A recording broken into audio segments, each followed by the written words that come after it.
एक इल्ली और घुन था। इल्ली बोली, आओ घुन कार्तिक स्नान करे।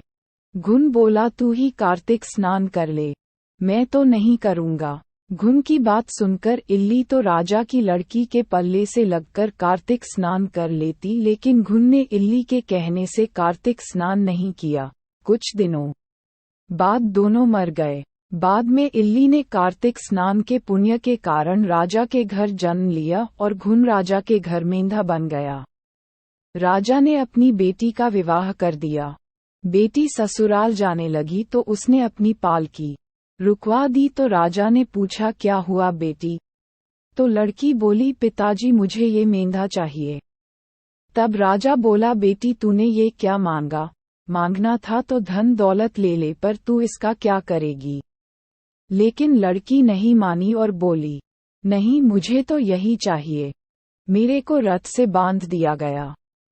महल में पहुंचने पर मेरे को महल के नीचे बांध दिया गया। जब लड़की नीचे उतरती तो मेरा कहता, मुझे पानी पिला दे। तब लड़की ने कहा, मैंने पहले ही कहा था कार्तिक स्नान कर ले, पर तब तूने कहा था मैं तो बाजरा खाऊंगा और ठंडा ठंडा पानी पीऊंगा। लड़की और मेरे को बात करते हुए उसकी देवरानी जेठानी सुन लेती हैं।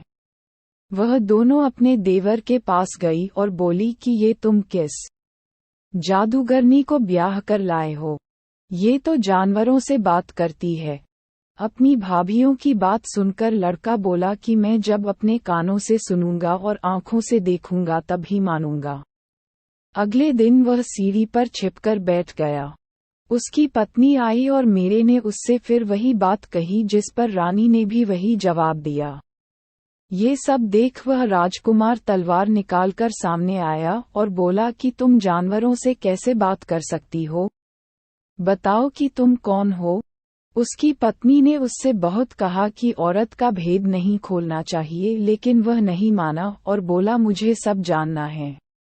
राजकुमार की जिद के आगे उसकी पत्नी हार गई और उसने पिछले जन्म की सारी बात उसे बता दी कि वह पिछले जन्म में इल्ली थी और यह मेरा घुन था। इससे मैंने कार्तिक नहाने को कहा, लेकिन इसने मना कर दिया, जिसके परिणामस्वरूप यह इस जन्म में मेंढा बन गया और मैं राजा की बेटी के पल्ले से लगकर लेती थी, जिसकी वजह से मैं राजकुमारी के रूप में पैदा हुई। इसलिए मैं तो इससे पिछले जन्म की बात कर रही थी। सारी बात सुनकर राजकुमार बोला, क्या कार्तिक स्नान का इतना पुण्य मिलता है? रानी ने कहा कि हाँ, बहुत पुण्य मिलता है।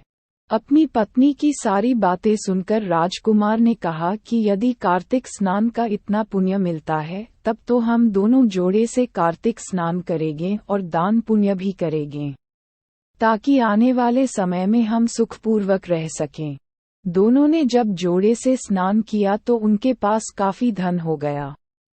हे कार्तिक महाराज, जैसा आपने इल्ली को फल दिया वैसा ही सभी को देना। कहानी कहने सुनने वाले हुनकारा भरने वाले सभी पर अपनी कृपा बनाए रखना।